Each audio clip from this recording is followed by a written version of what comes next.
하루 종일 일손이 잡히질 않는다.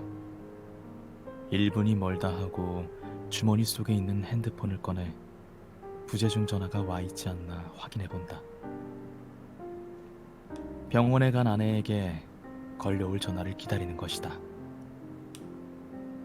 아내와 나는 결혼 생활 5년째를 맞고 있다. 우리는 여전히 사랑하고 있고 서로에게 더 바랄 게 없을 만큼 만족하고 있다.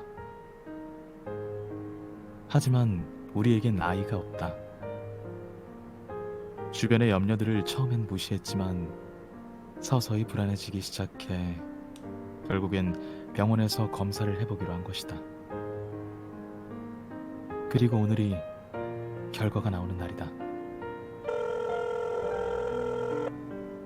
여보세요? 여보, 나야. 어, 차마 결과가 어떻게 됐냐는 질문은 할 수가 없었다. 나올래? 점심이나 같이 먹자. 우리는 한참 동안 아무 말 없이 밥을 먹었다. 반찬이 무슨 맛인지, 배가 고픈지 부른지도 느끼지 못한 채 그냥 앞에 앉은 서로의 눈치만 보며 밥을 먹고 있었다. 그렇게 한참의 시간이 지난 후 마침내 내가 먼저 입을 열었다. 갔던 일은 어떻게 됐어? 어, 그게 말끝을 흐리는 걸 보니 뭔가 잘못된 듯하다. 왜?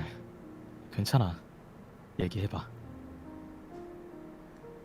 좀 힘들지도 모르겠다 그러더라고. 힘들어? 뭐가? 아니, 아니 왜? 미안해, 여보. 왜 그러는데? 답답하게 굴지 말고 속 시원히 얘기 좀 해봐. 내가 좀 그렇대. 난관이 막혀 있어서 임신이 힘들대. 평소에도 몸이 약했던 아내였다. 가장 나쁜 상황을 상상하고는 있었지만 막상 아내의 입에서 그 얘기를 듣고 나니 숟가락을 들고 있던 손에서 힘이 빠졌다. 그날 밤 난 퇴근을 하면서 작은 케이크 하나를 샀다. 괜한 자책감에 빠져 있을 아내를 위한 선물이었다. 당신 왔어? 문이 열렸을 때 난 너털 웃음을 터뜨리고 말았다. 거실 테이블 위에는 작은 케이크가 이미 불을 밝히고 있었기 때문이다. 당신도 케이크 산 거야? 아, 이거 2개 언제 다 먹냐? 그러게. 서로를 위해주고 싶었던 마음은 서로에게 따뜻하게 가서 닿았다. 난 아내의 손을 잡았다. 괜찮아. 난 정말 괜찮아. 우리 둘만으로도 충분히 행복하고 또 혹시 아기가 있었으면 좋겠다 싶으면 입양도 할 수 있고. 정말 그렇게 생각해? 그럼 당신 어차피 몸 약해서 애를 가졌다 하더라도 낳기 힘들었을 거야. 오히려 잘 된 걸 수도 있어. 고마워.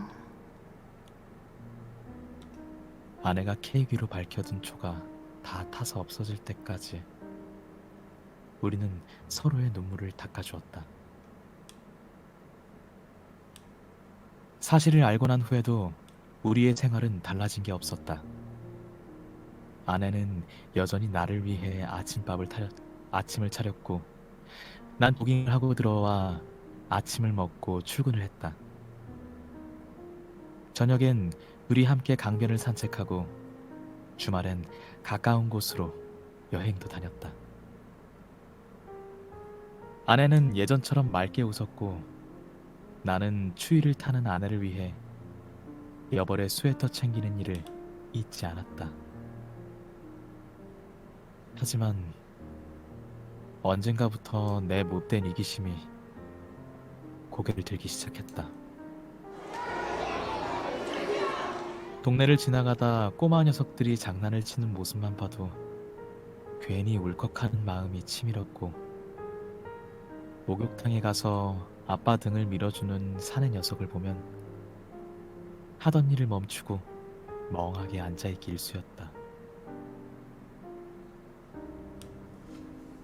나도 나와 닮은 아이를 데리고 다니며 목욕탕도 가고 직장 동료들에게 자랑도 하고 싶었다.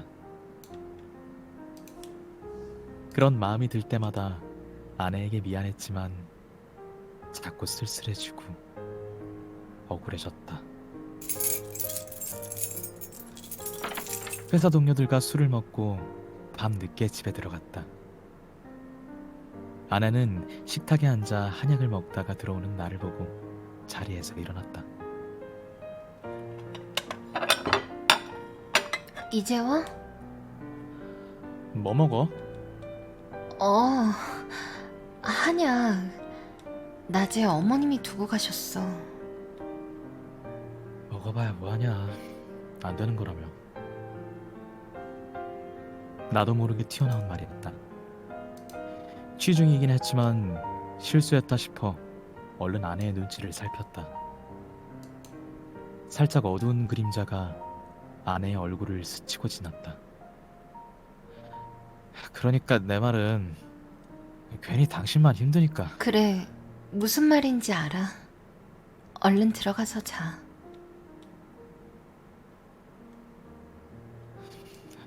미안하다.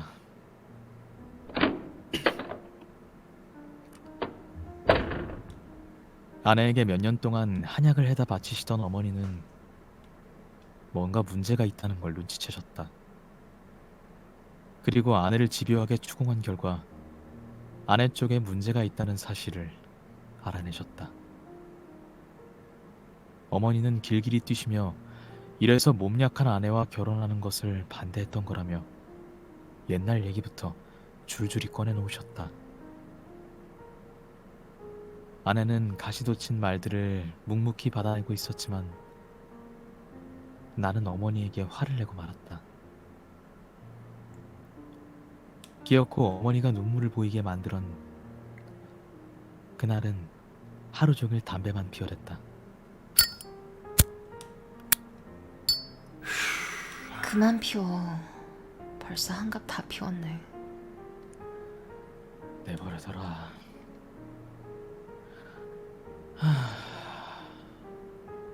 지금 담배라도 안 피면 돌아버릴 것 같다. 우리 입양할까? 그때 당신도 그랬잖아. 입양 괜찮다고. 아까 노인네 말 못 들었어? 입양은 절대 안 된다 그러잖아. 절대 안 될 게 뭐 있어. 우리 아이다 생각하고 키우면 우리 아이 되는 거지. 그건 좀 생각해보자. 왜? 병원에서 아예 불가능하다 그러든? 어? 요즘은 시험관 아기니 뭐니 치료 방법도 많이 있잖아.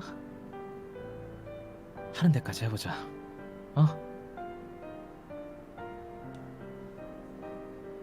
애원에 가까운 나의 부탁을 아내는 거절했다. 나 자신 없어. 의사도 확률이 희박하다 그랬고 과정도 너무 힘들대. 알잖아. 내 체력으로는 못 버틸 거야. 그렇지만 이대로 포기하자고. 우리 둘만 있어도 괜찮다며. 그건 그렇지만 조금만 더 생각해봐. 우리가 언제까지 젊은 것도 아니고 나중에 나이 먹어서 우리 둘만 남겨진다면 여보, 둘 중에 한 명이라도 먼저 세상 떠난다면 남은 한 사람은 얼마나 괴롭겠어. 그때 같은 그때 같은 핏줄을 나는 자식이라도 없다면 안 그래? 남은 사람은 떠난 사람에 대한 추억만으로도 살 수 있을 거야. 우리가 살면서 나중에 추억할 것들 많이 만들어두면 되잖아.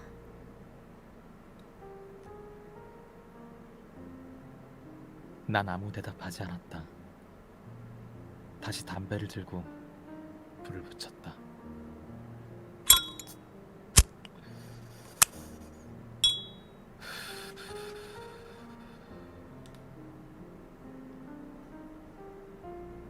연기 속으로 아내의 슬픈 얼굴이 보였다. 그 후로 어머니는 하루가 멀다 하고 내게 전화를 하셨다. 아내가 불임 치료를 못 받겠다고 하면 이혼을 하라는 게 전화의 내용이었다. 아직 젊은 데다 아이도 없으니 재혼은 어렵지 않을 거라고. 늙으신 아버지가 돌아가기 전에 손주라도 안겨드리는 게 자식된 도리 아니겠냐고. 늘 같은 말들의 반복이었다.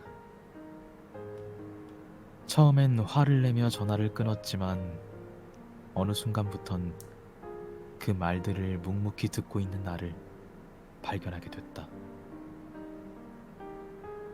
난 이렇게 힘든데, 여러 가지 생각들로 머리가 터질 것 같은데, 예전과 하나 다를 것 없이 밝기만 한 아내가 가끔은 원망스럽기도 했다. 여보, 우리 갈대 보러 가자. 뭐? 갈대 작년에 갔던 데 있잖아. 거기 너무 좋지 않았어? 피곤해. 이번 주말엔 좀 쉬자. 우리 주말에 여행 간 지도 오래됐잖아.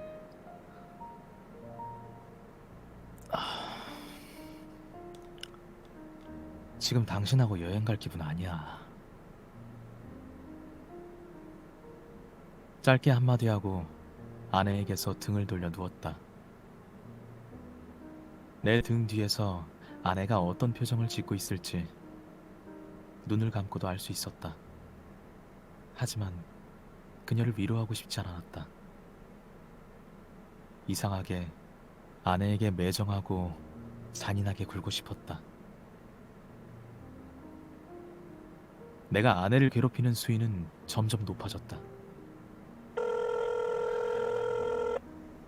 여보세요?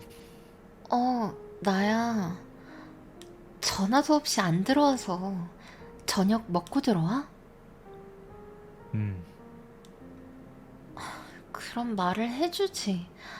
저녁 차려놓고 기다렸는데.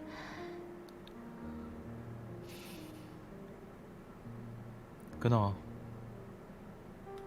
누구랑 저녁 먹어? 후배 돌잔치야. 아, 끊는다. 굳이 아이 돌잔치에서 밥을 먹고 들어간다는 말은 하지 않았어도 됐다. 하지만 심술궂은 내 마음은 자꾸만 아내를 아프게 하고 싶었던 모양이다. 나보다 훨씬 어린 후배들도 천사 같은 아이를 낳고 그 아이의 재롱을 보며 행복해하는데 난 왜 그런 행복을 누리면 안 되겠느냐고 아내에게 항의라고 하고 싶은 모양이었다. 그러던 어느 날 정말 우연히 대학 동창을 만나게 됐다. 한때 결혼 얘기까지 오갔지만 그녀가 유학을 떠나게 되면서 헤어졌던 우리는 반가운 해우를 했다. 그녀는 벌써 두 아이의 엄마에 대학에서 아이들을 가르치는 멋진 교수가 돼 있었다. 밤새 술을 마시며 그동안 지내온 얘기를 하느라 우린 시간 가는 줄도 몰랐다. 새벽 늦게 난 집에 들어갔다. 야! 문 열어! 왜 이렇게 술을 마셨어? 전화는 왜 꺼놓고? 술 마실 때 전화 좀 하지 말란 말이야. 알았어. 옷 좀 벗고. 야, 누구랑 이렇게 마셨어? 야, 너 유란이 알지? 어? 유란이. 오유란. 유란 씨? 갑자기 유란 씨 얘긴 왜 해? 오늘 유란이 만났다? 뭐, 당신이 유란 씨를 왜 만나? 둘이 왜 만나냐고? 이상한 생각 같은 거 하지 마. 유란이 벌써 결혼했어. 그래? 그래. 유란이는 딸 하나에 아들 하나 낳았다더라. 뭐? 기집애. 역시 똑소리 나. 그렇게 애까지 둘 탁 낳아놓고 대학 교수 자리까지 따고 역시 똑똑해. 응? 지금 그 얘기를 왜 해? 뭘 왜 해? 왜? 유란이가 애 낳았다니까 자격지심 같은 거 생기냐? 어? 그런 거야. 됐어. 그만해. 술 기운을 빌려 한 말이었지만 그 속에 뾰족한 내 진심을 아는 아내는 알아챘을 것이다. 난 길게 한숨을 쉬고 그대로 잠이 들었다. 아침에 눈을 떠보니 아내가 없었다. 늘 이 시간이면 나던 경쾌한 도마질 소리도 된장찌개 끓는 소리도 나지 않았다. 집안 어느 곳에도 아내는 없었다. 옷장 속 옷까지 모두 챙겨간 걸로 봐선 친정으로 간 모양이었다. 결혼하고 처음 있는 일이었다. 아내로서도 많이 서운했을 거라는 걸 누구보다 잘 안다. 퇴근하고 아내를 데리러 가야겠다 마음먹었다. 그러나 퇴근길엔 마음이 달라져 있었다. 일단은 이렇게 혼자 있는 시간을 가져보고 싶었다. 그래서 난 차를 돌려 그냥 집으로 왔다. 아내가 없는 텅 빈 집에서 물 마른 밥에 신김치를 얹어 먹으며 꾹꾹 외로움을 눌렀다. 내일은 아내를 데리러 가야지. 내일은 가야지. 이렇게 계속 미루다가 일주일이 흐르고 말았다. 일주일째 되던 밤 TV 다큐멘터리를 보고 있는데 아내가 열쇠로 문을 열고 들어왔다. 짐가방을 든 채 파리한 얼굴로 들어서는 아내를 보고 난 잠시 뭐라고 해야 할지 몰라 가만히 있었다. 그러다 리모컨으로 TV를 껐다. 무섭도록 깊은 정적이 흘렀다. 그동안 어디 있었어? 당신이 제일 찾기 쉬운데. 장모님 댁 가 있었어?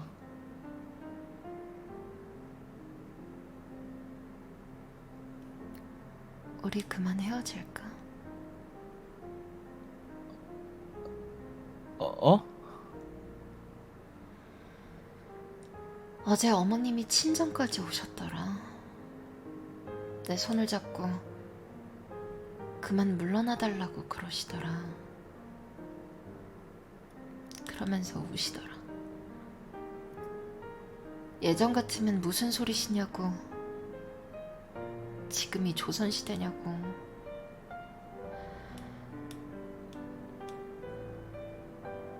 우리 그이가 나 물러나게 가만히 있을 것 같냐고 대들었을 것 같은데 그러질 못했어. 당신 가만히 있을 것 같아서. 어쩌면 당신도 어머님이랑 같은 마음일지 모른다는 생각이 들어서.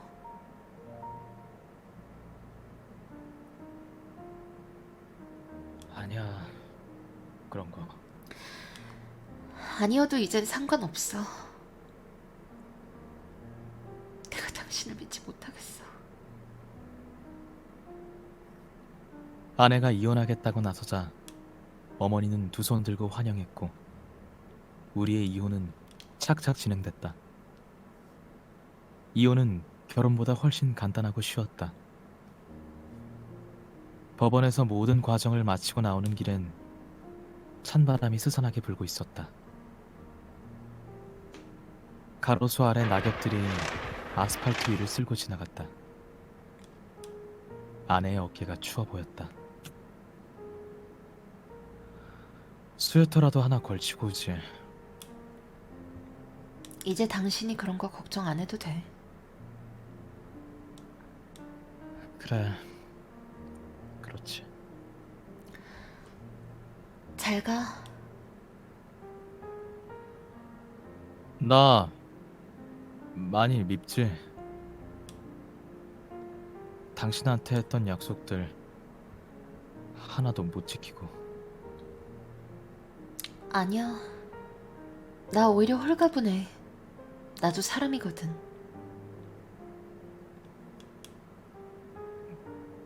뭐? 무슨 소리야? 그런 게 있어. 어쨌든 잘 살아. 아내는 그렇게 멀어졌다.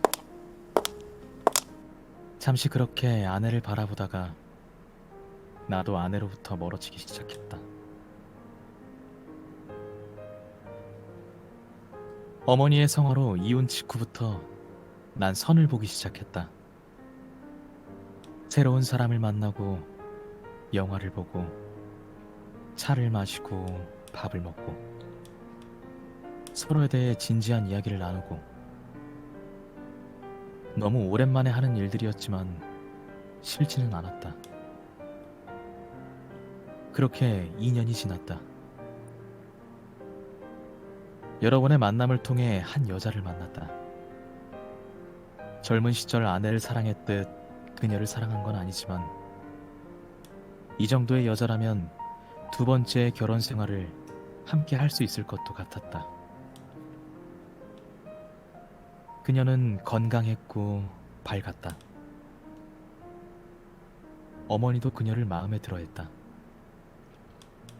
모든 게 잘 되어가고 있음에도 난 가끔 양치질을 하다가 담배를 피우다가 찬물에 밥을 말아 먹다가 문득문득 떠오르는 아내 생각에 숨이 멎어올 때가 있었다.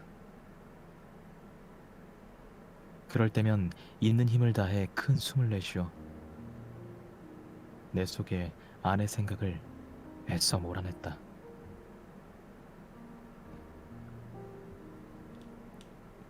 또다시 가을이 왔다.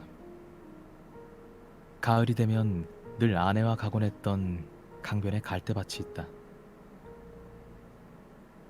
예전 아내가 함께 가자고 했을 때 매몰차게 거절했던 그곳. 바람이 싸늘해진 어느 오후, 난 나도 모르게 그곳에 서 있었다. 눈이 시리게 파란 하늘과 햇살에 반짝이는 잔잔한 강물. 바람에 몸을 부대끼는 갈대숲. 그곳은 아무것도 변한 게 없었다. 난 천천히 숨을 고르며 한 걸음 한 걸음 걷기 시작했다. 갈대숲 사이 좁은 길 맞은편으로 누군가 걸어오고 있었다. 발걸음 소리마저 낯익은 그녀, 아내였다. 나도 아내도 너무 놀라 걸음도 숨쉬는 것도 멈춘 채 서로를 바라보았다.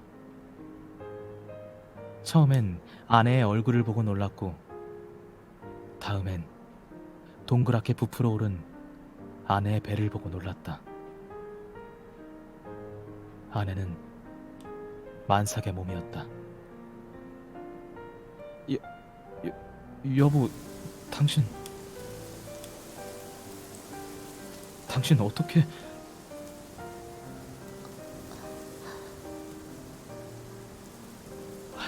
어떻게 된 건지 난 도무지 이해가... 미안해요. 미안하다니. 뭐가 미안해? 처음엔 당신을 너무 사랑해서 상처 주고 싶지 않아서 속였어요.